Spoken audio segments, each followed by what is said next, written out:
नमस्कार, स्वदेश न्यूज के खास प्रोग्राम जनता मांगे जवाब में आप सभी दर्शकों का स्वागत है। आपके साथ मैं हूं एसपी त्रिपाठी।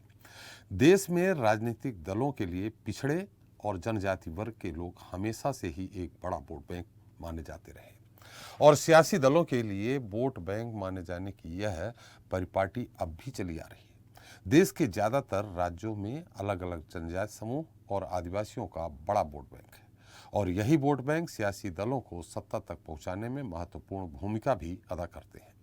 आज हम बात करेंगे छत्तीसगढ़ की, जहां इन दिनों आदिवासियों को लेकर जमकर सियासत हो रही है। राज्य में आदिवासियों को 32% आरक्षण खत्म किए जाने पर राज्य सरकार का विरोध तेज हो गया है। एक तरफ बीजेपी आदिवासियों के साधने और उन्हें उनका हक दिलाने के लिए प्रदेश सरकार के खिलाफ मैदान में है, वहीं आरक्षण की रेस से पिछड़ा आदिवासी समाज भी सरकार के विरोध में है। हालात ऐसे हैं कि छत्तीसगढ़ में 1 नवंबर यानी राज्य के स्थापना दिवस पर शुरू होने जा रहे अंतर्राष्ट्रीय आदिवासी समारोह का भी विरोध होने लगा है। यहाँ के सर्व आदिवासी समाज के बैनर तले विरोध जता रही प्रदेश की लगभग 42 जनजातियां सरकार के खिलाफ मुखर हो गई हैं। इन जनजातियों के लोगों ने आदिवासी समारोह के बहिष्कार की घोषणा की है। उधर बीजेपी भी आदिवासियों के हक में लगातार कदम ताल कर रही है। बीजेपी नेताओं का कहना है कि आरक्षण के संबंध में कोर्ट में लगी याचिकाओं पर सुनवाई के दौरान प्रदेश सरकार ठीक ढंग से अपना पक्ष नहीं रख सकी। वहीं सरकार इस मामले में सुप्रीम कोर्ट पहुंच गई है। राज्य सरकार ने 58% आरक्षण को असंवैधानिक करार देने वाले छत्तीसगढ़ हाई कोर्ट के फैसले को सुप्रीम कोर्ट में चुनौती दी है। बहरहाल प्रदेश में अगले साल विधानसभा चुनाव है और प्रदेश में आदिवासियों के आरक्षण का मुद्दा कांग्रेस और बीजेपी दोनों के लिए अहम है। सवाल है कि क्या विधानसभा चुनाव से पहले सरकार आदिवासियों को उनका आरक्षण वापस दिलाकर फिर से बड़ा जनसमर्थन जुटा सकेगी? क्या विपक्षी पार्टी के लिए आदिवासियों के आरक्षण का मुद्दा एक संजीवनी बन सकता है?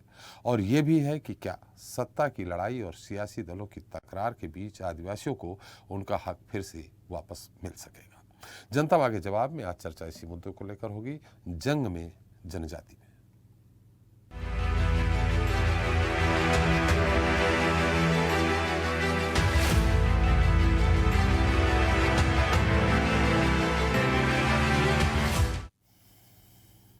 तो छत्तीसगढ़ में आदिवासियों के आरक्षण को समझने के लिए सीधे चलते हैं साल 2012 में, जहां साल 2012 से पहले तक अनुसूचित जाति को 16%, अनुसूचित जनजाति को 20% और अन्य पिछड़ा वर्ग को 14% आरक्षण मिलता था।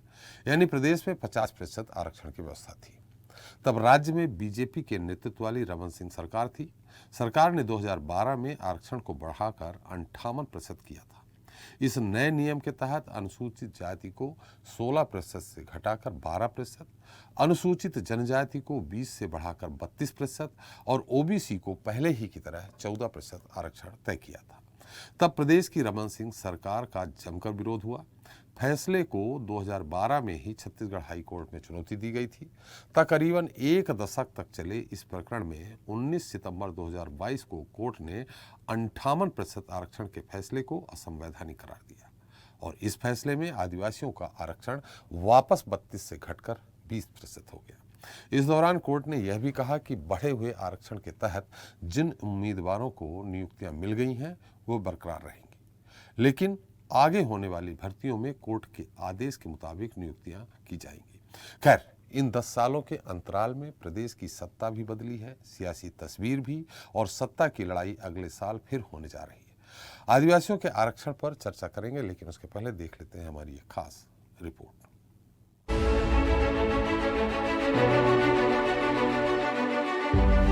छत्तीसगढ़ में आदिवासियों के आरक्षण को लेकर सत्ता और विपक्ष दोनों परेशान हैं।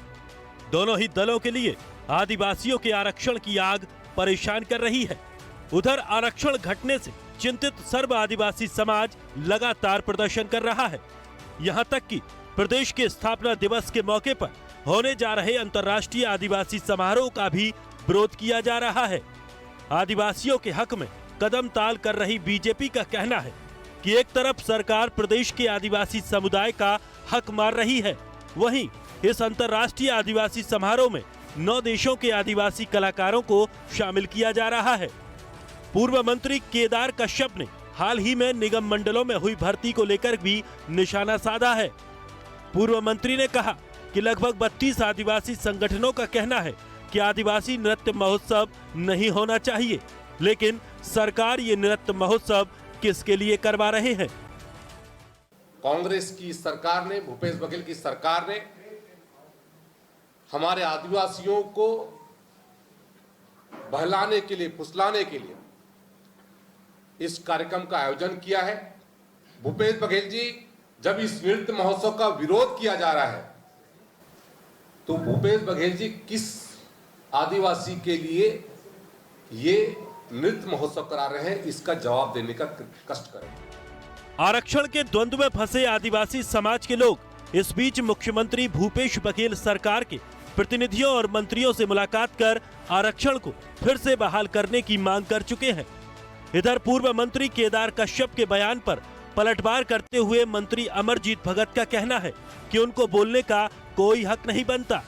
जब वो आदिम जाति कल्याण मंत्री थे, आदिवासी मंत्री थे और आदिवासियों के आरक्षण के खिलाफ जब कोर्ट में केस लगा, जो जवाब वहां पर पेश करना था वो पेश नहीं किया गया। इस वजह से कोर्ट ने 32% आरक्षण को कम करके 20% कर दिया। उन्होंने कहा कि जब केदार आदिवासी मंत्री थे तो उन्होंने प्रदेश में 3000 स्कूलों को बंद करवा दिया था, जिसको अभी हमारी सरकार ने चालू कराया है। माननीय केदार कश्यप जी को मालूम होना चाहिए कि जब वो आदिवासी मंत्री थे, ट्राइबल मिनिस्टर थे, तो प्रदेश में 3000 स्कूलों को उन्होंने बंद कर दिया था, जिनको अभी माननीय भूपेश बघेल जी, माननीय कवासी लखमा जी ने अभी सब जगह चालू करवाया है बस्तर में। तो उनको बोलने का हक नहीं बनता है। और अगर छत्तीसगढ़ की संस्कृति, आदिवासी संस्कृति को देश और दुनिया के सामने भूपेश बघेल जी कर रहे हैं तो हमको तो गर्व होना चाहिए आदिवासी समाज को। आदिवासियों के आरक्षण के मुद्दे पर जमकर आरोप प्रत्यारोपों का दौर जारी है। एक तरफ आदिवासी अपने हक की लड़ाई लड़ रहे हैं तो वहीं दूसरी तरफ विपक्ष भी सरकार पर जमकर हमलावर है। देखना होगा कि आदिवासियों के हक की लड़ाई सियासी होते होते सत्ता के शिखर तक किसे पहुंचाती है।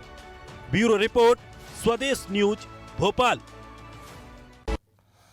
तो जंग में जनजातीय जनता मांगे जवाब में इस मुद्दे पर चर्चा करने के लिए हमारे साथ छत्तीसगढ़ से जुड़ रहे हैं कांग्रेस प्रवक्ता हैं अजय गंगवानी जी हैं, बीजेपी प्रवक्ता केएल चौहान साहब हैं, जेसीसीजे के प्रवक्ता भगवानू नायक जी हैं और वरिष्ठ पत्रकार मनीष पोरा जी हैं। साथ ही स्टूडियो में हमारे साथ मौजूद हैं स्वदेश न्यूज के managing editor RP Srivastava ji.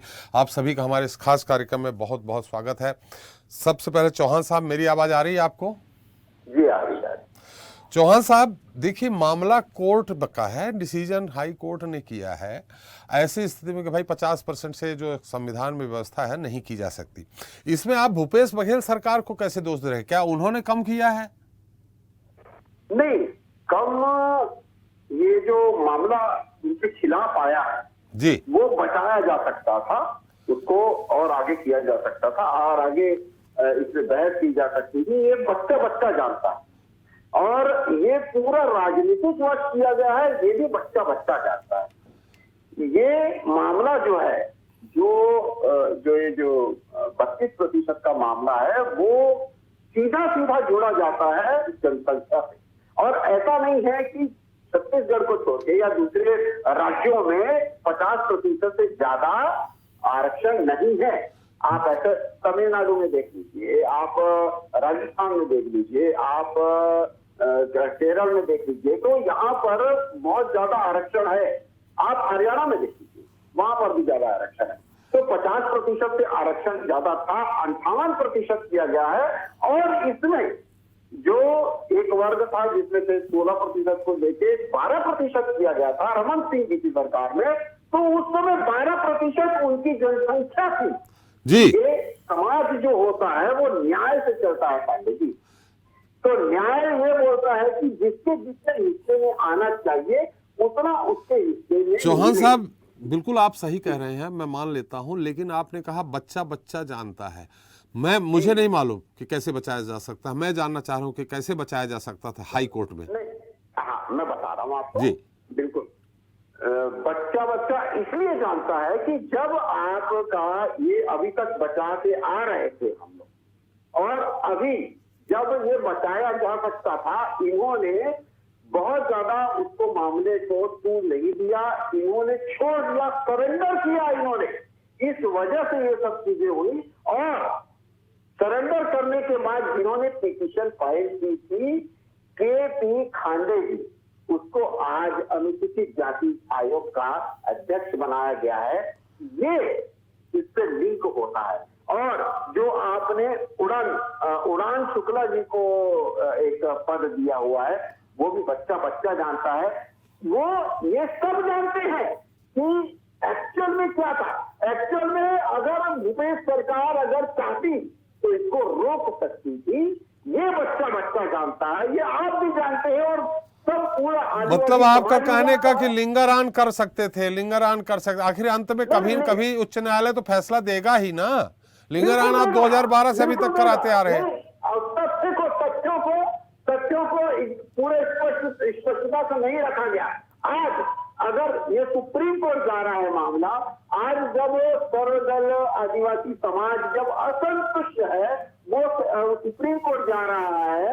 और वो क्यों जा रहा है? क्योंकि उनका हक है। वो सुप्रीम कोर्ट सरकार जा रही है साहब, चौहान साहब, सुप्रीम कोर्ट सरकार गई है उनके हक में लड़ने के लिए। जी सुनिए ना मेरी बात। सर्वदल जो आदिवासी समाज है वो अभी बहिष्कार क्यों कर रहा है? और क्यों ज्ञापन सौंपे जा रहे हैं इनके मंत्री के द्वारा? क्यों आज बच्चा ये जानता है कि ये नाटक कर रहे हैं? ये जो अपना एक टीम गठित की गई है और वो बोल रहे हैं कि पहले हम टीम में सर्वे करवाएंगे, उसके बाद ये सब चीजें करेंगे, उसके बाद लेके जाएंगे। ये क्या है? ये सबको पता है, सर्वविदित है। अच्छा चौहान साहब, एक बड़ा छोटा सवाल है, फिर हम गंगवानी साहब के पास जाएंगे। बड़ा छोटा सवाल है। जी बोलिए। आखिर भूपेश सरकार जी ऐसा क्यों करेंगे कि आदिवासियों का 32 से घटा के 20 हो जाए? क्यों करेंगे? पिछड़ा वर्ग के मतदाताओं के वो पुरोधा माने जाते, पिछड़ा वर्ग के मतदाता है उनका भी तो घट गया, उनका भी 27% से 14 हो गया। क्यों करेंगे ये हम जानना चाह रहे हैं। मैं बता रहा जी।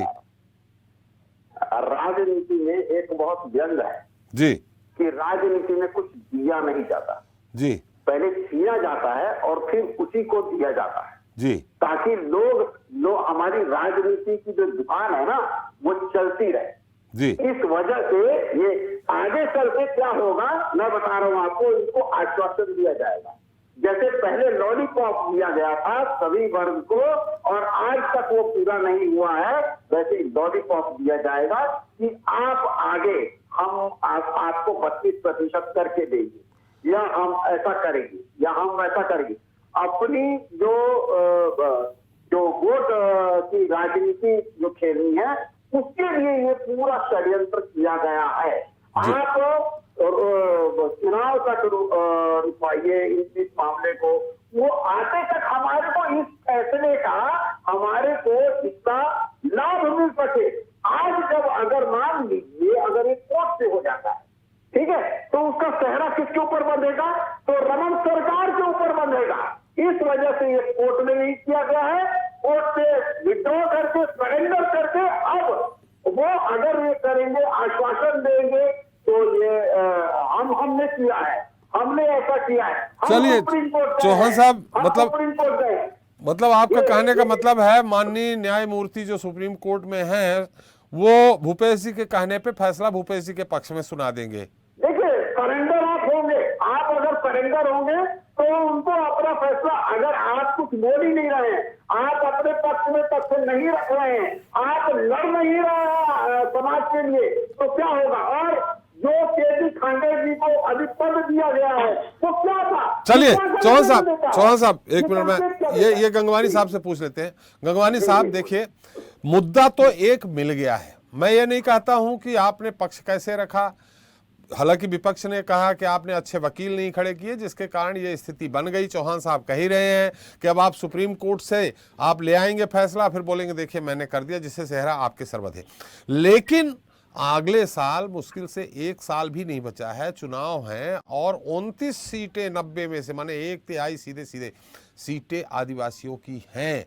ऐसी स्थिति में आने वाले चुनाव में, आने वाले समय में भूपेश सरकार यानी कांग्रेस सरकार को निश्चित तौर पे उसकी राहें आसान नहीं होंगी, कांटे बिछ गए हैं। त्रिपाठी जी, सबसे पहले आपके लोकप्रिय चैनल को साधुवाद देना चाहूंगा कि एक आदिवासियों के हितों से जुड़े मुद्दे पे आपने डिबेट रखी है और दूध का दूध और पानी का पानी हो जाएगा। एक मेरा छोटा सा निवेदन है कि थोड़ा समय दीजिएगा, पूरा बिंदुवार आपको चर्चा करूंगा तो चीजें छत्र के दर्शक को यहाँ सब लोग बेहतर समझ पाएंगे। देखिए, शायद चौहान जी ना पूरी तरह कंफ्यूज थे, लगातार उनकी बातों को सुना, अपनी बातों को क्रॉस कर रहे थे बार बार। मैं चीजें स्पष्ट करूं, सबसे पहले रमन सिंह सरकार ने दिसंबर 2011 में छत्तीसगढ़ लोक सेवा आरक्षण संशोधन अधिनियम लाया। इसमें उन्होंने क्या किया, अनुसूचित जो जनजाति का आरक्षण था उसको बढ़ा के 20 से 32 किया।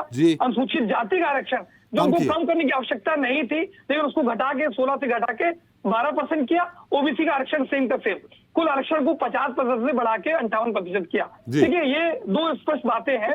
अगर ये सचमुच चाहते कि आदिवासी का आरक्षण बढ़े तो इनके द्वारा, देखिए, इंदिरा साहनी प्रकरण में माननीय सुप्रीम कोर्ट ने एक निर्णय स्पष्ट रूप से दिया कि कोई भी राज्य, न केवल छत्तीसगढ़, देश में कोई भी राज्य अगर त्रिपाठी जी आरक्षण 50% से ज्यादा देना चाहता है तो सही तथ्यों के साथ, सही आंकड़ों के साथ उसको अपना पक्ष तत्कालीन राज्य सरकार को हाईकोर्ट में रखना पड़ेगा और हाईकोर्ट उसको जस्टिफाई करके उसको लागू करने में कोई ऑब्जेक्शन नहीं करेगी। परंतु कहीं ना कहीं भारतीय जनता पार्टी सिर्फ दिखावे के लिए आरक्षण बढ़ाने का ढोंग करती रही, लेकिन वो वास्तविक नियत, नीति और मंशा नहीं थी। इस बात से स्पष्ट होगा। देखिए, इन्होंने दिसंबर 2011 में आरक्षण लाया संशोधन विधेयक, मार्च 2012 में, क्योंकि इन्होंने अनुसूचित जाति का जो आरक्षण था उसको 16 से घटा के 12% किया, तो अनुसूचित जाति से जुड़े जो संगठन है, जो संस्थाएं हैं और जो जाति व्यक्ति है, जिनका जो सीधा सीधा जो हित है ये आरक्षण कम होने से प्रभावित हो रहा था, इन्होंने माननीय उच्च न्यायालय में याचिका की। उसके बाद जब ये हियरिंग स्टार्ट हुई, तब अगर भारतीय जनता पार्टी सचमुच चाहती तो ये अपने तथ्यों को सही ढंग से पेश करती कि क्यों हमने 50% से बढ़ा के 58% किया, तत्कालीन जो ओबीसी का क्या परसेंटेज है या एसटी का क्या परसेंटेज है, एससी का क्या परसेंटेज है, सही आंकड़े और तथ्य पेश किए जाते तो आरक्षण होता।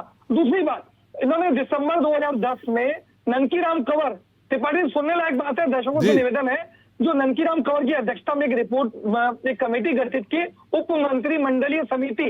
इस समिति का कार्य क्या था कि आरक्षण के संबंध में क्या नीतियां बनाई जाए, उस संबंध में प्रयास करके रिपोर्ट बनी। ये रिपोर्ट थी त्रिपाठी 1000 पन्ने की। उसके अलावा तत्कालीन जो मुख्य सचिव थे उसकी अध्यक्षता में एक कमेटी बनाई गई जो आरक्षण के संबंध में रिपोर्ट देगा। लेकिन कहीं ना कहीं भारतीय जनता पार्टी का इस बात से उजागर होता है, जब हाईकोर्ट में मामला चला था 2012 से, मार्च 2012 से मार्च 18 तक इनकी सरकार रही, 6 साल। उन रिपोर्टों की, रिपोर्ट तो छोड़िए त्रिपाठी जी, उस रिपोर्ट के गठन की जानकारी तक भी हाईकोर्ट में इन्होंने नहीं दी, क्योंकि ये चाहते नहीं थे। ना ननकीराम कंवर की 1000 पेज की रिपोर्ट, न मुख्य सचिव की अध्यक्षता की रिपोर्ट इन्होंने हाईकोर्ट में पेश तक नहीं की। तो ये कहीं ना कहीं इनकी नियत, नीति और मंशा इस बात से स्पष्ट थी कि दिखावे के लिए तो चाह रहे कि इन्होंने निर्णय ले लिया, लेकिन जो राजनीतिक ढोंग था वो पकड़ा गया। देखिए, उसके बाद हमारे ऊपर आरोप लग रहा है, तो बता दूं 2018 में हमारा जो केस चल रहा है, हमारे जो महाधिवक्ता है सतीश चंद्र वर्मा, उन्होंने पूरी मजबूती से पक्ष रखा। उन्होंने माननीय उच्च न्यायालय से निवेदन किया कि जो ननकीराम कंवर की रिपोर्ट है और मुख्य सचिव अध्यक्षता की जो रिपोर्ट है, इस रिपोर्ट को जो चालान है और जो पूरी फाइल है उसके साथ पुटअप किया जाए। लेकिन हमारे निवेदन को माननीय उच्च न्यायालय ने मना कर दिया इस बात से कि 2012 से 2018 6 साल जो यहाँ छत्तीसगढ़ में भारतीय जनता पार्टी की सरकार थी, उस समय इस रिपोर्ट की न कोई जानकारी दी गई, न इस रिपोर्ट की कॉपी सबमिट की गई। अब 6 साल के बाद इस रिपोर्ट को लेने में उच्च न्यायालय ने साफ इंकार कर दिया। तो ये सारी बातें स्पष्ट रूप से बता रही है। मतलब आपका कहना है, गंगवानी साहब, आपका कहना है कि जो इन्होंने कागज प्रस्तुत किए थे, जो तथ्य प्रस्तुत किए थे, वो गलत प्रस्तुत किए थे, जिसको आपने 2018 में संशोधित करने की बात कही, जिसको उच्च न्यायालय ने अमान्य कर दिया, मना कर दिया। मैं 10 सेकंड और ले रहा हूँ आपको। मेरे सिर्फ 4 प्रश्न है। सबसे पहली बात, भारतीय जनता पार्टी का सचमुच आदिवासी समर्थक है तो 4 बातों का जवाब यहाँ प्रवक्ता देना चाहिए। सबसे पहली बात, ननकीराम कंवर की रिपोर्ट जो थी 1000 पन्ने की, न उस रिपोर्ट की जानकारी हाईकोर्ट में दी गई, न उस रिपोर्ट को सबमिट किया। पहला, मुख्य सचिव की अध्यक्षता में जो कमेटी आरक्षण के संबंध में बनाई गई, न उसकी रिपोर्ट की जानकारी दी गई, न कमेटी गठन की। दूसरी बात। तीसरी बात, आज कहीं पे भी अगर आरक्षण बनाना चाहते हैं तो आपको कुछ आंकड़े दे दूं, जैसे यहाँ पे हरियाणा में लगभग 70% है, अरुणाचल, मेघालय, नागालैंड में 68% है। ऐसे कई राज्य हैं जहाँ 50% से ज्यादा आरक्षण है। लेकिन इंदिरा साहनी मामले में सुप्रीम कोर्ट ने स्पष्ट रूप से कहा कि अगर आप आरक्षण बढ़ाना चाह रहे हैं, ओबीसी, एसटी और एससी, इन तीनों वर्ग की जनसंख्या क्या प्रामाणिक जानकारी आपको कोर्ट में देनी पड़ेगी, तभी आप आरक्षण बढ़ा सकते हैं। क्या इनके द्वारा, भारतीय जनता पार्टी की तत्कालीन सरकार के द्वारा, इन 6 सालों में क्यों ओबीसी के, एससी के, एसटी के डिटेल डाटा सबमिट नहीं किए गए? तीसरा प्रश्न, ये तीनों प्रश्न स्पष्ट रूप से बता रहे हैं। मैं 10 सेकंड और लूंगा, मेरी बात कंप्लीट हो जाए। मेरा निवेदन त्रिपाठी जी, कहीं ना कहीं भूपेश बघेल जी की सरकार की मंशा बात से स्पष्ट है माननीय छविलाल पटेल जी की अध्यक्षता में क्वांटिफाइड डाटा आयोग हमने बनाया है, जो कहीं ना कहीं पूरी डिटेल रिपोर्ट बना रहा है ओबीसी, एसटी और एससी की। और ये देखिए कहीं ना कहीं छत्तीसगढ़ देश का इकलौता राज्य है त्रिपाठी जी जो डायरेक्ट जनसंख्या का आधार से लिंक, जो वहाँ की ग्राम पंचायतें हैं, जी गंगवानी साहब हैं, काफी हो गया, पूरा वेरिफिकेशन करके डाटा दे रहे हैं। काफी हो गया। में जब सही डाटा के साथ पहुंचेंगे तो हमें पूरा विश्वास है कि जो आरक्षण जो इनकी अकर्मण्यता से, इनकी लापरवाही से कैंसिल लागू करने में सफल होंगे। आपने कहा थोड़ा समय चाहिए, काफी लंबी समय ले लिया आपने, लेकिन दो ही सवाल उठते हैं, हम आपके पास आएंगे। पहली बात तो ये जो बार बार वो कह रहे हैं कुणाल भाई, याचिकाकर्ता कौन है और उस याचिकाकर्ता को आप ओबलाइज कर रहे हैं, पद दे रहे हैं, इस पे बात उठेगी। एक मिनट मैं इस बात का जवाब दूंगा, पहले आप पूछ लीजिए। मैं बात का जवाब देना बहुत जरूरी है त्रिपाठी जी। जी आएंगे, अभी बहुत समय मिलेगा आपको, आएंगे हम आपके पास। हमारे पास भगवानू नायक जी हैं जेसीसी जैसे। भगवानू जी मेरी आवाज आ रही है आपको? हाँ सर, नमस्कार सर। जी यहाँ पक्ष विपक्ष, आप भी अलग विपक्ष में हैं। बीजेपी ठीकरा फोड़ रही है वर्तमान सरकार कह रही कि तत्कालीन सरकार ने चूंकि तथ्य सही ढंग से प्रस्तुत नहीं किए थे, इस कारण हम लोग हार गए। आप क्या कहते हैं, किसका दोष है, बीजेपी का या कांग्रेस का? आप तो इंडिपेंडेंट अलग हैं। देखिए आदरणीय त्रिपाठी जी, बीते 15 सालों में भारतीय जनता पार्टी ने जो कुशासन किया जी, कहीं ना कहीं जो महिला विरोधी नीति, जो कहीं ना कहीं किसान विरोधी नीति, आदिवासियों की उपेक्षा जी, यही तो कारण है कि छत्तीसगढ़ की जनता ने, उनके पास कोई विकल्प नहीं था, कहीं ना कहीं हमारी पार्टी नहीं थी, कांग्रेस को एक बड़ी मैंडेट दी। आपकी पार्टी थी साहब, आप तो समझौते में बीएसपी के साथ समझौते से लड़े थे। नहीं, निश्चित रूप से हमारी नई पार्टी थी और 2 महीने पहले ही हमें जो है चुनाव चिन्ह मिला था। परिस्थितियां कहीं ना कहीं 15 साल पहले का जो कुशासन है उसको उखाड़ फेंकना चाहती थी छत्तीसगढ़ जनता, कांग्रेस को विश्वास करके एक बहुत बड़ी मैंडेट दी गई। यही कारण है कि वो महिला हित में काम करे, किसान हित में काम करे, आदिवासियों के लिए काम किए। आदरणीय गंगवानी जी अभी पूरे अपने जितने भी उन्होंने अपने वक्तव्य रखे हैं, पूरा भारतीय जनता पार्टी को ऊपर ठीकरा फोड़ने का काम किया उन्होंने विभिन्न प्रकार की कमेटियों की बात कराई, माननीय सुप्रीम कोर्ट उच्च न्यायालय के साइटेशन की बात की, लेकिन बीते आज लगभग 3.25 साल हो गए आदरणीय गंगवानी जी, आपकी सरकार है, पूरा तंत्र आपके साथ है, हाईकोर्ट में जो हमारे महाधिवक्ता महोदय आपके हैं, आखिर क्या कमी रह गई जो आपने आदिवासियों के साथ जो आज अन्याय हुआ है, हमें कह सकते हैं कि उसको आप अच्छे से रख नहीं सके। ये जो आदिवासी वर्ग जिसे भारत का संविधान ने विभिन्न अनुच्छेदों में इतने सारे अधिकार दिए हैं, कथा नहीं, आपत्तिजनक है। आप खुद एक वकील है, चीजों को बहुत बेहतर ढंग से समझते हैं भगवान जी। मैं ऐसा उम्मीद नहीं करता हूँ आपसे चैनल पे आके बात के गलत नहीं, क्या आपत्ति बताइए, उसका जवाब देता हूँ। मैं बिल्कुल प्रश्न आपसे प्रश्न मेरे दोनों, मैं त्रिपाठी जी छत्तीसगढ़ जनता पूछिए, ये बहुत जरूरी प्रश्न है, आप बता दीजिए। चलिए गंगवानी साहब आप प्रश्न कर लीजिए, भगवानू जी उत्तर दे दीजिएगा, संक्षेप में प्रश्न करिए। भगवान जी आप स्वयं एक वकील हैं, कानूनी प्रक्रिया को बहुत अच्छे से समझते हैं। क्या भारतीय जनता पार्टी के समय ननकीराम कंवर की रिपोर्ट थी या नहीं, इस बात को यस और नो में दीजिए। क्या इनके गंगवानी साहब आप सवाल ये करिए जो भगवानू जी उठा रहे हैं कि आपने 2018 में अगर उसको फिर से रखना चाहा, नए तथ्य रखने चाहे, उसकी अनुमति मिली या नहीं मिली, ये सवाल करिए ना आप। बिल्कुल, मैं आपके लोकप्रिय चैनल में पूरी जिम्मेदारी से बात देखिए आदरणीय गंगवानी जी, मैं आपके सवाल का जवाब दे दूं, ठीक है? क्या कहीं ना कहीं भारतीय जनता पार्टी फेल रही, उनकी कमेटी फेल रही है, यही तो कारण है कि छत्तीसगढ़ की जनता ने आपको मैंडेट दिया। मेरी बात समझ लीजिए, आप वकील हैं, मेरे भगवानू जी आप खुद वकील हैं। क्या ननकीराम कंवर की रिपोर्ट पेश की जाती है तो आरक्षण कैंसिल होता? आप मुझे स्पष्ट का जवाब दीजिए। चलिए गंगवानी साहब आपने सवाल कर लिया, उत्तर आने दीजिए। गंगवानी साहब प्लीज। जवाब दे नहीं रहे त्रिपाठी जी, वो देखिए सुनिए, आपने ही कहा कि जब ये आरक्षण को कम किया गया, जब आरक्षण पे जब इन्होंने संशोधन किया, उस समय हाईकोर्ट में इन्होंने अपने पक्ष को अच्छे से नहीं रखा। तो मेरा ये सवाल है गंगवानी जी, प्लीज आपने अपनी बातों को क्यों नहीं रखा? जी रखी रहे भगवानू जी, 18 से लेके 22 तक लगातार तो रखी, अभी जाके निर्णय अगर हमने एक मिनट गंगवानी जी, नायक भगवानू जी, हमारा सवाल ये है, जो एक ही जगह सवाल उठ रहा है वो ये उठ रहा है कि आपका कहना है कि इनके महाधिवक्ता ने उसमें फिर से और तथ्य रखने का प्रयास किया था, लेकिन हाई कोर्ट ने अनुमति नहीं दी। तो क्या आप वकील हैं, आप बता सकते हैं क्या ऐसा हुआ था? नायक गंगवानी साहब प्लीज बात आने दीजिए। जी नायक साहब देखिए माननीय उच्च न्यायालय सिरधार है, उसका हर फैसला का हम स्वागत करते हैं, लेकिन जो स्टेट गवर्नमेंट जो होती है उसकी क्या जिम्मेदारी होती है जी। क्या सरकार, प्रदेश सरकार जो उनकी जो आज आदिवासी राज्य का गठन ही इसलिए हुआ कि आदिवासियों का नायक जी टू द पॉइंट, नायक जी इन्होंने रखने का प्रयास किया, हाई कोर्ट ने इनको अनुमति नहीं दी, इसमें कितनी सच्चाई है? देखिए ये कहीं ना कहीं सरकार की उदासीनता है।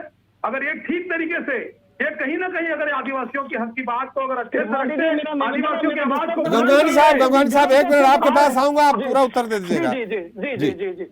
जी मैं यही कहूंगा, आप आज 1 नवंबर के अवसर पे इतना बड़ा आयोजन कर रहे हैं, पूरे देश विदेश के आदिवासी भाई बहनों को बुला करके इनका महोत्सव करवा रहे हैं जी। लेकिन इसी तरीके से अगर आप हाईकोर्ट में जाकर के माननीय उच्च न्यायालय के समक्ष पूरी दमदारी के साथ अपनी बातों को रखते, कहीं ना कहीं आज जो आदिवासी, ये तो न्यायमूर्ति का अपना फैसला है नायक जी, न्यायमूर्ति साहब, जज साहब ने जो अपना फैसला सुनाया हो, न्यायमूर्ति का फैसले का स्वागत है, लेकिन स्टेट गवर्नमेंट अपने पक्ष को अच्छे से नहीं रख सकी। ये कहीं ना कहीं आदिवासियों के साथ उपेक्षा हुआ है।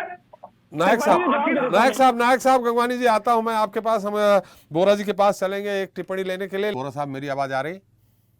जी आ रही है। बोरा साहब देखिए, पक्ष विपक्ष राजनीति ये सब एक दूसरे पे आरोप तो लगाते ही रहेंगे, माननीय न्यायालय का फैसला हो या और कोई मुद्दा हो, वास्तविकता क्या है और इससे कितना नुकसान होगा भूपेश सरकार को और कितना फायदा ले पाएगी विपक्ष, ये जो भी फैसला आया है? सबसे महत्वपूर्ण बात जो मैं पूरा अभी सुन रहा था उसमें ये कही गई कि दोनों ही दल जो है, पक्ष और विपक्ष दोनों एक दूसरे के ऊपर जो है वो आरोप लगा रहे हैं। पक्ष का कहना है कि सरकार ने जो है वो अपना जो 3 कमेटियां बनाई उनकी रिपोर्ट वहां पर नहीं रखी, और विपक्ष का कहना है कि सरकार ने वर्तमान में स्थिति में जो है कोर्ट के सामने अपना पक्ष सही तरीके से नहीं रखा। तो निश्चित रूप से सबसे महत्वपूर्ण बात यह है कि भारतीय जनता पार्टी को जब हम बात करें, भारतीय जनता पार्टी की यदि नियत नहीं होती और उसको यदि आरक्षण नहीं देना होता वो इसको लागू ही क्यों करते, और लागू करने के बाद उसका फायदा आदिवासियों को मिलता कैसे? जब उन्होंने लागू किया तभी आदिवासियों को उसका फायदा मिला। हाँ, ये दिगर बात है कि उन्होंने कोर्ट में जब ये मुद्दा गया, कोर्ट में मुद्दा जाने के बाद अपना पक्ष किस तरीके से रखा नहीं रखा ये दूसरा मुद्दा हो जाता है। लेकिन निश्चित रूप से एक चीज स्पष्ट है कि भाजपा की ये जरूर रही होगी तो आदिवासियों को आरक्षण का लाभ मिले। अब बात यह है कि कांग्रेस इस बात को कह रही है कि ये 3 कमेटियां भारतीय जनता पार्टी ने बनाई और उसकी रिपोर्ट जो है वो कोर्ट में सबमिट नहीं करी। तो निश्चित रूप से यदि कोर्ट में वो रिपोर्ट सबमिट नहीं करी तो विपक्ष जब रहता है किसी भी दल में, उस समय तत्कालीन समय भारतीय जनता पार्टी जो है वो सत्ता में थी और विपक्ष की भूमिका कांग्रेस निभा रही थी। तो उस समय जब 3 कमेटियों की रिपोर्ट आई और रिपोर्ट आने के बाद सरकार ने यदि इस रिपोर्ट को कोर्ट के समक्ष नहीं रखा सही समय में, तो उस समय कांग्रेस ने क्यों इस बात को नहीं कहा, इस बात को लेकर के जनता के समक्ष और आदिवासियों के साथ मिलकर के क्यों बड़ा आंदोलन खड़ा नहीं किया, क्यों कोर्ट में जाकर के इस बात को नहीं रखा कि सरकार जो है अपना पक्ष सही तरीके से नहीं रख रही है। वर्तमान जो परिस्थितियां, लेकिन बोरा साहब थोड़ा रोकना चाहेंगे। एक तो आपका माइक थोड़ा सा आप दूर है, थोड़ा उसके पास में रख लीजिए तो आवाज स्पष्ट आए। दूसरा ये कि उस समय आपने कहा कि कांग्रेस ने बड़ा आंदोलन क्यों नहीं किया कि जो कमेटी रिपोर्ट दी है उसको सही ढंग से रखे। वो विपक्ष में थे, उनको क्या मालूम कि बीजेपी सरकार क्या रख रही है क्या नहीं रख रही है? देखिए निश्चित रूप से ऐसा नहीं होता है कि जो पार्टी पक्ष में होती है उसको सरकार के क्रियाकलापों की जानकारी नहीं होती है। जब कोर्ट में 3 कमेटियां बनी और उसकी रिपोर्ट यदि वहां पर नहीं रखी गई तो इसकी जानकारी निश्चित रूप से जो विपक्ष में रहते हैं उनको भी ये जानकारियां मिलती है। सरकार के जो क्रियाकलाप होते हैं उनकी जानकारियां जो है वो मिलती रहती है। ऐसा नहीं कि उनको जानकारी नहीं मिलेगी। ठीक है, आपकी बात में इससे सहमत हो सकता हूँ कि उनको जानकारी नहीं हुई होगी। ठीक है, चलिए वर्तमान में आज आपको जानकारी हुई, आपने सरकार का पक्ष वहां रखने का प्रयास किया, लेकिन उसके बावजूद कोर्ट ने इस बात को डिनाई कर दिया। तो यहाँ पर सबसे महत्वपूर्ण चीज ये है कि जो परिस्थितियां हैं उन परिस्थितियों के अंदर आने वाले समय में छत्तीसगढ़ में जो है वो चुनाव होने वाले हैं और चुनाव को दृष्टिगत रख करके दोनों ही दल अपनी अपनी रोटी फेंकने का प्रयास कर रहे हैं। इसमें कुल मिलाकर के जो नुकसान हो रहा है त्रिपाठी जी, मुझे लगता है वो आदिवासियों का नुकसान हो रहा है। उनको जो लाभ वापस को मिलना चाहिए वो नहीं मिल पा रहा है और दोनों ही दल, देखिए मैं लगातार इस बात को देखता हूँ जब भी कोई मुद्दा आता है तो कांग्रेस की क्योंकि यहाँ पर सरकार है और केंद्र में भारतीय जनता पार्टी की सरकार, तो दोनों एक तरीके से प्रयास ये करते हैं कि यहाँ के सत्ता पक्ष विपक्ष पर और उनका विपक्ष जो है सत्ता पक्ष पर आरोप लगाता है। इसमें कुल मिलाकर के नुकसान जो है, जो उस योजनाओं का जो फायदा जिनको मिलना चाहिए, अंतिम पंक्ति जिस व्यक्ति तक ये योजनाएं पहुंचना चाहिए, वहां तक योजनाएं नहीं पहुंच पाती, उनको वो फायदा नहीं मिल जाता। और वर्तमान में राजनीतिक परिदृश्य में यदि हम देखें तो इसमें सीधा सीधा जो है, मुझे लगता है दोनों ही दल एक दूसरे पर आरोप लगा करके राजनीतिक फायदा लेने का प्रयास करें, क्योंकि छत्तीसगढ़ में सत्ता की जो चाबी है वो कहा जाता है कि आदिवासी क्षेत्रों से लेकर के जाती है, चाहे वो बक्सर ले लें चाहे वो संजीदा ले लें। जी श्रीवास्तव साहब, आपकी भी इस पे थोड़ा टिप्पणी, आखिर फायदा किसको होगा? देखिए त्रिपाठी जी, जो फैसला आया है माननीय उच्च न्यायालय का, उस फैसले पर राज्य सरकार तो कुछ कर नहीं सकती, क्योंकि माननीय मुख्य न्यायाधीश का फैसला है और सरकार खुद जो है सुप्रीम कोर्ट गई है इस फैसले को मतलब क्वैश कराने या जो भी करने। मेरा ये कहना है कि अब रही बात जहाँ तक सियासत की बात, आप देखिए 2012 के बाद अब इतने 10 साल बाद फैसला आया। जी, फैसला तब आया जब चुनावी मोड में है मतलब राज्य, और वहाँ पर एक दूसरे के ऊपर जब तक आरोप प्रत्यारोप नहीं लगाएंगे, और सियासी हलके में चूँकि आदिवासी वोट बैंक का सवाल है, इनको जो है आदिवासियों को जो फ़ायदा मिलना चाहिए अंतिम पंक्ति के व्यक्ति को, उसको न देखते हुए अपने सियासी फायदे की पड़ी है। मेरा ये कहना है कि चाहे भारतीय जनता पार्टी हो या कांग्रेस हो, एक दल जो विपक्ष ये कहता है कि इन्होंने सही ढंग से अपना नहीं रखा पक्ष सरकार का, और इसके पहले 6 साल पहले इनकी सरकार थी, इन्होंने सही पक्ष रखा होगा शायद। अगर मान लीजिए ये पक्ष पहले भी रखा जाता तो भी जो है हाई कोर्ट उसको संज्ञान में लेता। लेकिन सवाल इस बात का है कि जो वर्तमान सरकार है उस पर थोड़ा सा तो असर पड़ता है, क्योंकि फैसला ऐसे समय में आया है जब चुनाव होने की तैयारी है। और रही बात है कि जहाँ तक आदिवासी समाज का जो है आंदोलन, सरकार को ज्ञापन देना, आंदोलन करना, ये उनका हक बनता है, क्योंकि एकाएक 32% से घट करके 20% पर आ गया, इसलिए जो है एक नुकसान हुआ है। दूसरी बात यह है कि जो पूरा जैसे मान लीजिए अन्य राज्यों में आरक्षण जो लागू हुआ है और उसमें ये बताया गया है, उन्होंने पूरे आंकड़े दिए हैं, चाहे हरियाणा का मामला हो, चाहे तमिलनाडु का मामला हो, चाहे अन्य राज्यों का, राजस्थान का मामला हो, पूरे जातिवार आंकड़े दे करके सरकार जो है पूरी व्यवस्था ले आती है।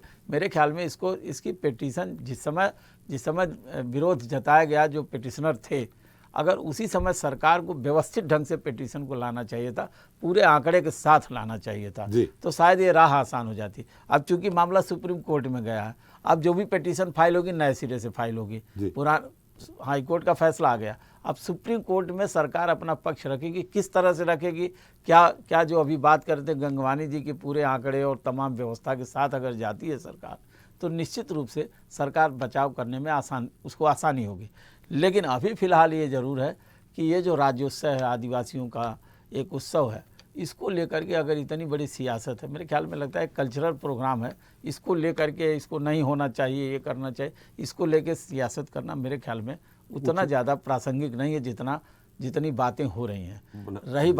रही बात इसकी कि जो सुप्रीम कोर्ट की तरफ हम नज़र है सरकार की, सुप्रीम कोर्ट यहाँ क्या करने वाला है और सरकार अपना पक्ष किस तरह से रखती है और फैसला क्या आएगा, इस पर लोगों की नज़र होगी। चलिए एक बार चौहान साहब के पास चलते हैं, लेकिन गंगवानी जी आप क्या सवाल कर रहे थे एक बार फिर से तो चौहान साहब को याद आ जाए। और हमने जाते जाते आपसे सवाल किया था गंगवानी साहब, कुणाल याचिकाकर्ता कौन है और उसको आपने क्यों मोबिलाइज करा? पहले त्रिपाठी जी बेहतर था कि मुझे आप जवाब का मौका देते तो ज्यादा बेहतर था, फिर चौहान जी के पास जाएंगे तो चीजें भी कंटिन्यू हो जाएंगी, फिर उनके लिए भी आसान हो जाएगा। मेरा निवेदन था अगर त्रिपाठी जी थोड़ा समय देते तो 2 मिनट। नहीं, आप सवाल कर लीजिए, फिर मैं चौहान साहब के आरोप के बाद मैं फिर आपके पास आऊंगा। आप सवाल कर लीजिए। और हमारा पहला सवाल है, आप कुणाल जी याचिकाकर्ता हैं कि नहीं है? कुणाल जी नहीं है, कौन बोला? चलिए मैं कर लेता हूँ, पहले 3 चीज। चौहान साहब बार-बार कह रहे हैं। मैं प्रश्न पूछ लूं क्या पहले जो आप चाह रहे थे त्रिपाठी जी? जी। मेरे 3 प्रश्न हैं। सबसे पहले 2010 में ननकीराम कंवर जी की अध्यक्षता में जो 1000 पेज से ज्यादा की रिपोर्ट पेश की गई थी, उसको हाई कोर्ट में चालान के साथ क्यों पुटअप नहीं किया? पहला, मुख्य सचिव की अध्यक्षता में जो कमेटी की रिपोर्ट आई, न केवल जानकारी और न उसकी रिपोर्ट, ये दोनों पुटअप क्यों नहीं की गई?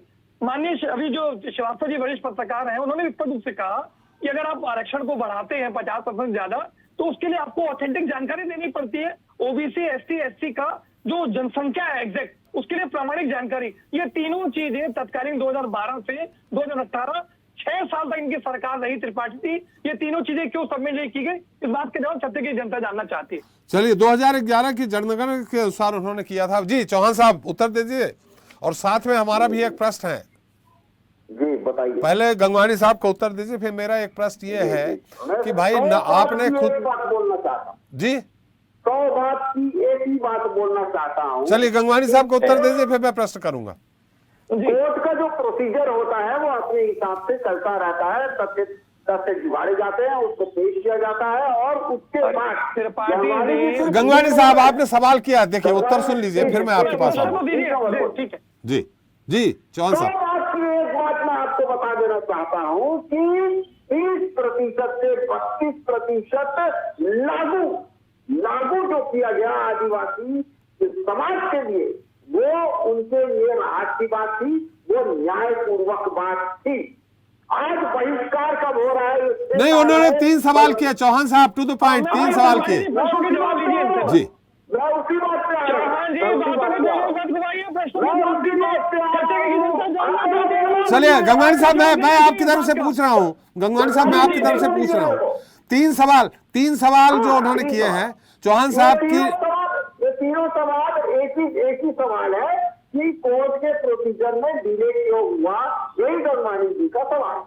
नहीं, उनका सवाल है ननकी राम कंवर की रिपोर्ट, ननकी राम कंवर की रिपोर्ट, तत्कालीन चीफ सेक्रेटरी की अध्यक्षता वाली रिपोर्ट आपने क्या सबमिट की है, नहीं की है? बस इस पर बता दें, जवाब दें चैनल पे। ये जो है ये प्रक्रिया की बात है, ये सिर्फ गोल घुमा रही है, प्रक्रिया की बात है।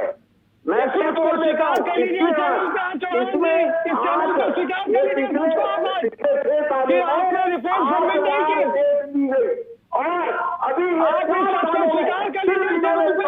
ये जो राजनीतिक ढोंग है और जो भारतीय जनता पार्टी का राजनीतिक पाखंड है, ये छत्तीसगढ़ की जनता समझ नहीं है, क्योंकि आप चाहते नहीं थे इलेक्शन लागू, यही राजनीतिक पार्टी थी, छत्तीसगढ़ की जनता जानती है, छत्तीसगढ़ के आदिवासी लोग जानते हैं कि आपने ननकी राम कंवर की रिपोर्ट सबमिट की, न मुख्य सचिव की रिपोर्ट सबमिट की, क्योंकि आप चाहते ही नहीं थे कि इलेक्शन लागू हो। यही आपका राजनीतिक पाखंड है, यही आपका राजनीतिक दुष्कर्म है। आप आदिवासी विरोधी थे, ये छत्तीसगढ़ की जनता जानती है, यही कैसे हम अपनी गलतियों को ठीक करें, आज हम पर प्रयास कर रहे हैं। चलिए मुद्दा देखिए, मुद्दा जो आज का विषय है, हम किसी निर्णय में जाना चाहते हैं, इन स्थितियों में निर्णय में नहीं जा पाएंगे। गंगवानी साहब एक मिनट, गंगवानी साहब मैं सवाल कर रहा हूं आपकी तरफ से। चौहान साहब आप उसको घुमाइए मत। गंगवानी साहब मैं आपकी तरफ सवाल कर रहा हूं, चौहान साहब घुमाइए ना, हम सीधे से सवाल कर रहे हैं। क्या ननकी, सवाल तो सुन लीजिए, सवाल सुन लीजिए, क्या ननकी राम कंवर की रिपोर्ट जो उनकी अध्यक्षता में बनाई गई थी वो प्रस्तुत हुई? उस समय तत्कालीन चीफ सेक्रेटरी की अध्यक्षता में दूसरी रिपोर्ट बनाई गई, वो क्या प्रस्तुत की थी आपने? सीधा सा एक सवाल है। मैं वही बोल रहा हूँ ना, मैं बोल रहा हूँ कि प्रोसीजर की बात होती है,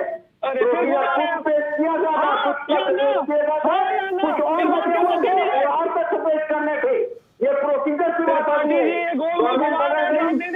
चलिए उत्तर नहीं आएगा, मुझे मालूम गंगवानी उत्तर नहीं आएगा।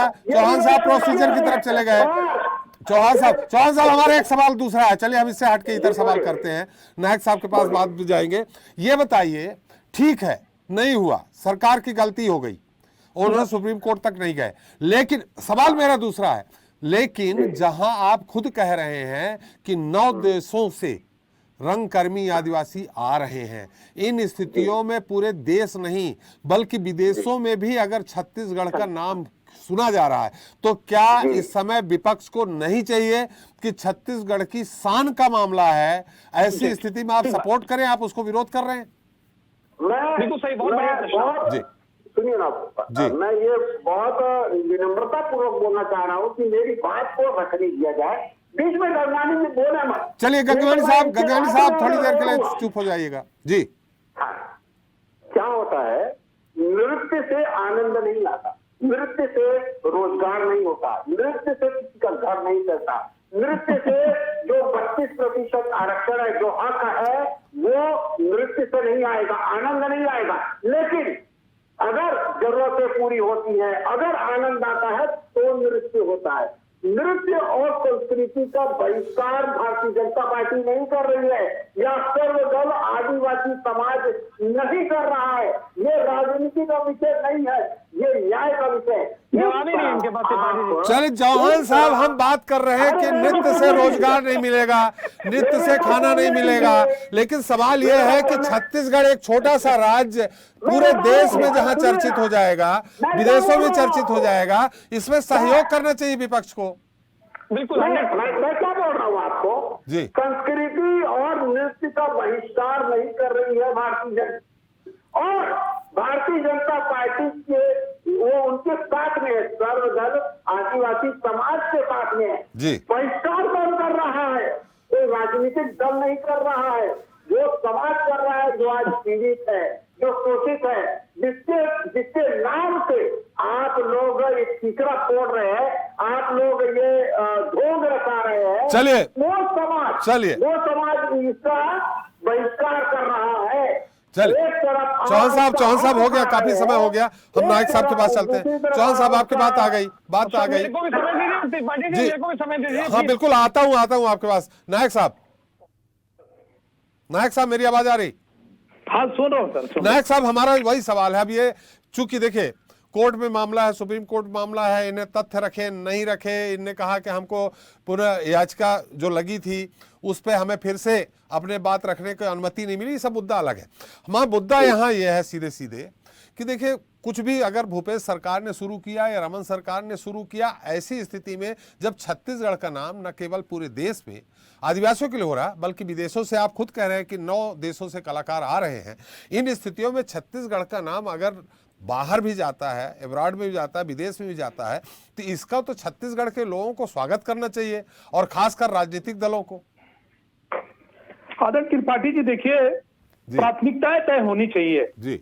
हम स्वागत करते हैं कि छत्तीसगढ़ में जो आदिवासियों की संस्कृति को बचाने के लिए ये कदम भूपेश सरकार ने उठाया है, आज अंतर्राष्ट्रीय स्तर पे नृत्य करवा रहे हैं जी। लेकिन अगर आप डीपली अगर जाके देखते हैं छत्तीसगढ़ में, आज छत्तीसगढ़ की जो संरक्षित जातियां हैं, चाहे वो पंडो हो, चाहे वो बिहोर हो जी, और अन्य ऐसी कई जातियां, और जो सामान्य आदिवासी वर्ग भी हैं, आज उनकी क्या स्थिति है? रोटी कपड़ा और मकान के लिए तरस रहे हैं। आज उनके पैरों में चप्पल नहीं है, आज उनके पास रोजगार नहीं है, आज उनके पास जो अधिकार जो उनको मिलने चाहिए, जो सैकड़ों वर्ष तक ये लोग कहीं ना कहीं समाज की मुख्य धारा से बाहर थे। यही कारण है कि भारत के संविधान में विशेष रूप से इनके लिए 5वीं अनुसूची बनाई गई, आर्टिकल 350 बनाया गया, 24-25 बनाया गया, अनेक प्रावधान किए गए, लेकिन क्या वो उनका अधिकार मिल रहा है? और ये जो उत्साह हो रहा है, इसका उत्साह विरोध कौन कर रहा है? सर्व आदिवासी समाज, जिस समाज के लिए ये आयोजन किया जा रहा है, जिस प्रदेश के लिए आदिवासी जो राज्य, छत्तीसगढ़ को आदिवासी राज्य के नाम से जाना जाता है, सर्व आदिवासी समाज 15 नवंबर से पूरे छत्तीसगढ़ में आर्थिक जो है नाकेबंदी का घोषणा कर चुकी है। वो मालवाहकों को रोकने की बात कर रही है, वो ट्रेन रोकने की बात कर रही है। तो कहीं ना कहीं ये प्राथमिकताएं तय होनी चाहिए। मतलब ये नृत्य आदिवासियों की संस्कृति को बचाने के लिए जो आयोजन हो रहा है वो गलत हो रहा है? नहीं, बिल्कुल हम नहीं कह रहे गलत हो रहा है जी। ये तो देखिए हर एक सरकार की जिम्मेदारी है, आदिवासियों की संस्कृति की, उनकी कला की, उनकी लिपि की, सब चीजों की, उनकी जो मातृभाषा है उसकी रक्षा होनी चाहिए। लेकिन यहाँ तो आदिवासी जो खुद ही जो पंडो जाति की स्थिति देख लीजिए, चाहे सरगुजा में, अंबिकापुर में जाइए, किस तरीके से इनकी जनसंख्या कम हो रही है। जिनको राष्ट्रपति जी ने, जिनको अपना दंतक पुत्र माना, जिसके लिए अब जो है 5वीं अनुसूची लाई गई, जिनके लिए राज्यपाल जी को विशेष जो है अधिकार क्षेत्र मिला हुआ है इनकी रक्षा के लिए, तो आज तो वो तो सुरक्षित नहीं है आदरणीय। वो कहीं ना कहीं इनकी जो स्थिति आज बद से भी बदतर हो गई है। आप इसके लिए दोषी कौन है? भूपेश सरकार अकेले है कि सारी अभी तक की सरकारें दोषी हैं? मैं तो भारतीय जनता पार्टी को भी दोषी मानता हूं। दोनों ही पार्टी जो है कहीं ना कहीं जिम्मेदार है। आज जो श्रीवास्तव जी, वोरा जी जो ने कहा है कि आज आखिर नुकसान किसका हो रहा है? चलिए, इसमें सभी सरकारें दोषी है नायक जी, सभी सरकारें दोषी है नायक जी। देखिए मैं ये कह रहा हूं कि सभी सरकारें दोषी हैं जो आज आदिवासियों का हक नहीं। आपने पंडों की बात कर दी, तो देखिए रवई पंडो भूख से मर गए थे 1991 में। उस समय बीजेपी की सरकार थी, सुंदरलाल पटवा की, केंद्र में नरसिंह राव की सरकार थी। आप इसमें दोषी किसको मान रहे हैं? सरकारें जो अभी तक रही वही दोषी है ना? निश्चित रूप से भारतीय जनता पार्टी का जो 15 साल का कार्यकाल था, आप देख सकते हैं बस्तर में कितने ज्यादा हमारे आदिवासी भाई बहन कहीं ना कहीं पुलिस और नक्सलियों के बीच में जो है उनकी कहीं ना कहीं संख्या आज कम हुई। तो इसमें जो तत्कालीन सरकार 2000 से 2003 तक थी वो भी दोषी है? देखिए नई सरकार थी आदरणीय, छत्तीसगढ़ तो स्टेब्लिश करने में ही सरकार को आप जान रहे हैं, मंत्रालय को माननीय अजीत जोगी जी ने जो है वो एक हॉस्पिटल में चलाया है। विधानसभा को उन्होंने राजकुमार कॉलेज में एक टेंट लगा के वो भी चलाया। 2.5 साल अभी उनको तक की सरकारों में आदिवासियों को पूरा हक नहीं मिला, तो वो भी सरकार दोषी हुई ना 2000 से 2003 के बीच में। 2.5 साल तो सरकार को समझने में लगा है साहब। 2.5 साल को तो मैं बताना, उनके तो पास तो कोई ना इंफ्रास्ट्रक्चर कोई नहीं था, उनके पास तो बिल्डिंगें नहीं थी, मंत्रालय नहीं था, उनको तो हॉस्पिटल में मंत्रालय चलाना पड़ा। आदरणीय जोगी जी को विधानसभा जो है राजकुमार कॉलेज में कैंपस में टेंट लगा के चलाना पड़ा। सरकार तो चलाई ना, सरकार तो चलाई,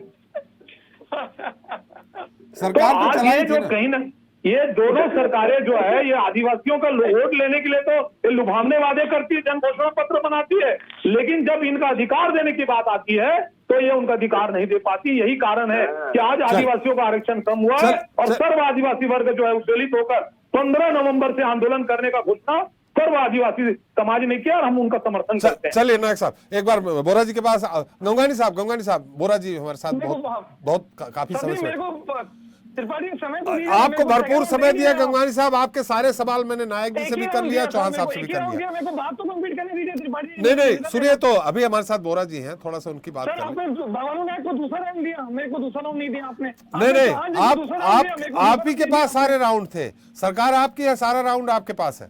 जी त्रिपाठी जी, मेरा निवेदन है, मेरा निवेदन है आपका कि मेरे को दूसरा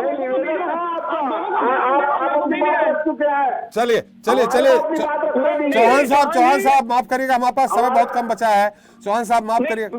चलिए गंगवानी साहब, एक मिनट के अंदर अपनी बात खत्म करिए। 1 मिनट दे रहा हूँ। हाँ, 1 मिनट से ज्यादा नहीं। चौहान साहब देखिए, आपने अपनी बात रखी। चौहान साहब कृपया सुन लीजिए।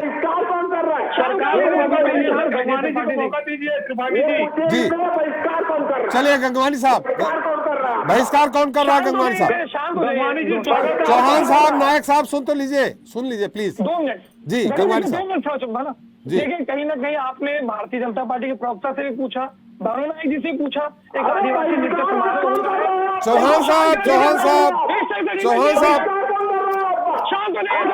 अरे चौहान साहब 1 मिनट, बात तो आने जाने। देखिए आप, मैंने उनको दूसरा राउंड नहीं दिया, बात सही है, उनको नहीं दिया, उनसे सवाल करवाया जिसका आपने उत्तर दिया, बहुत संक्षेप में। गंगवानी साहब बिल्कुल 2 मिनट गाड़ी देख लीजिए, सिर्फ 2 मिनट लूंगा। 2 मिनट नहीं, 1 मिनट। दोनों प्रवक्ताओं से स्पष्ट रूप से पूछा, सारे देश के राज्यों, केंद्र शासित प्रदेशों से, 9 राज्यों से जनजातीय कलाकार। चौहान साहब क्या हो रहा है यार, ये तो क्या हो रहा है? चौहान साहब प्लीज मत करिए चौहान जी, इस चैनल पे आके आपकी गलत इमेज बनेगी इस तरीके से। चलो चौहान साहब प्लीज, गंगवानी साहब जल्दी उत्तर दीजिए। इनको पहले चौहान साहब मेरा निवेदन है। चलिए, ये चाहते ही नहीं कि सही तथ्य पूछे, मैं शांत नहीं रहूंगा। जी बोलिए गंगवानी साहब। देखिए आपने स्पष्ट रूप से दोनों प्रवक्ताओं से पूछा, एक अच्छा समारोह हो रहा है, पूरे देश के राज्य, अन्य केंद्र शासित प्रदेश, 9 देशों की संस्कृति, परंपरा, त्योहारों को पुनर्जीवित करने का प्रयास हो रहा है। इस कदम का स्वागत करने के बजाय सिर्फ और सिर्फ अपनी राजनीतिक सोटी सेकने का जो प्रयास कर रहे हैं, आपत्तिजनक है। देखिए श्रीवास्तव जी वरिष्ठ पत्रकार है। चलिए उससे कहा हमारे गंगवानी साहब, आपसे अनुरोध है, हमारे साथ वरिष्ठ पत्रकार है, हमारा समय समाप्त हो गया है। चलते बोरा साहब आपका स्पष्ट उससे कहा कि अगर डाटा सही ढंग से प्रस्तुत किया जाएगा। चलिए उस तरफ फिर से नहीं जा रहे हैं, अब हम संस्कृति की तरफ आ रहे हैं। बोरा जी, ये जो भी हो रहा है, उत्सव हो रहा है, जैसा कि मैंने विपक्ष पक्ष सभी से सवाल किया है कि देखिए देश नहीं विदेश में भी, 9 देशों में भी इसकी छाप जाएगी कि छत्तीसगढ़ में आदिवासी संस्कृति क्या है। इन स्थितियों में इसका स्वागत होना चाहिए, या जैसा नायक जी बोल रहे हैं कि प्रायोरिटी तय होनी चाहिए, उसके अनुसार होना चाहिए। अपने चौहान साहब कर रहे हैं कि पहले आदिवासियों के हित की बात हो जाए, रोजगार हो जाए, फिर संस्कृति हो जाए, क्या होना चाहिए? तो निश्चित रूप से ये जो आयोजन हो रहा है, इस आयोजन का मुख्य उद्देश्य जहाँ तक मुझे समझ में आता है वो ये है कि छत्तीसगढ़ की जो संस्कृति है, छत्तीसगढ़ के जो आदिवासी कल्चर है, छत्तीसगढ़ की जो नृत्य है, वो जो है जिससे के अन्य आदिवासी क्षेत्रों में रहने वाले लोग जाने और वहाँ के जो नृत्य है, वहाँ के जो कल्चर है, उस कल्चर को छत्तीसगढ़ के लोग जाने। इस बात को लेकर के आयोजन हो रहा है। निश्चित रूप से मुझे लगता है इस आयोजन का जो है पक्ष और विपक्ष दोनों को स्वागत करना चाहिए। एक अच्छा आयोजन, इसके माध्यम से संस्कृति का आदान प्रदान होगा। जैसा कि चौहान जी कह रहे थे कि इससे जो है रोजगार नहीं मिलेगा, इससे देखिए दोनों डिफरेंट चीज है। जहाँ पर हम बात करें, यहाँ पर संस्कृति के आदान प्रदान की बात है, यहाँ पर बात छत्तीसगढ़ की अस्मिता की है, छत्तीसगढ़ के अंदर जो छत्तीसगढ़ का कल्चर है छत्तीसगढ़ एक आदिवासी बहुल राज्य है। यहाँ का जो कल्चर है, यहाँ के जो नृत्य है, यहाँ के जो खान पान है, यहाँ की जो सारी चीजें हैं, उनको विदेशों में ले जाने की जो बात कर रहे हैं, यहाँ की जो कल्चर को लेकर के विदेशी लोग जो है आ रहे हैं। इसके पहले भी कई देशों के लोग यहाँ छत्तीसगढ़ पे आए हैं और आकर के यहाँ के कल्चर को, यहाँ की संस्कृति को, यहाँ की संपन्नता को, यहाँ के खान पान को, इन सारी चीजों को जान रहे हैं, उसको जाकर के विदेशों में बता रहे हैं। तो इससे निश्चित रूप से छत्तीसगढ़ का मान सम्मान जो है वो पूरे विश्व के अंदर में बनता है। तो इस बात का स्वागत होना चाहिए। और ये बिगर मैटर है कि इससे क्या फायदा हो रहा है, क्या नुकसान हो रहा है, ये अलग बताइए कि राजनीति करने का मुद्दा नहीं है। इस पर यहाँ पर सभी दलों को मिलकर के इसका स्वागत करना चाहिए और छत्तीसगढ़ की एक अच्छी इमेज पूरे विश्व के अंदर में जाए, इस बात का प्रयास करना चाहिए। बिल्कुल सही कहा आपने। चलते चलते बहुत कम समय है श्रीवास्तव जी, ये बताइए जैसे रोजगार की बात हो रही है, रोजगार हर तरह का, पकौड़ा तलने से लेकर सभी का रोजगार ही है, लेकिन जो कलाकार है, छत्तीसगढ़ के कलाकार हैं, इनको हो सकता है इनकी कला को देखते हुए दूसरी जगह रोजगार मिल सके।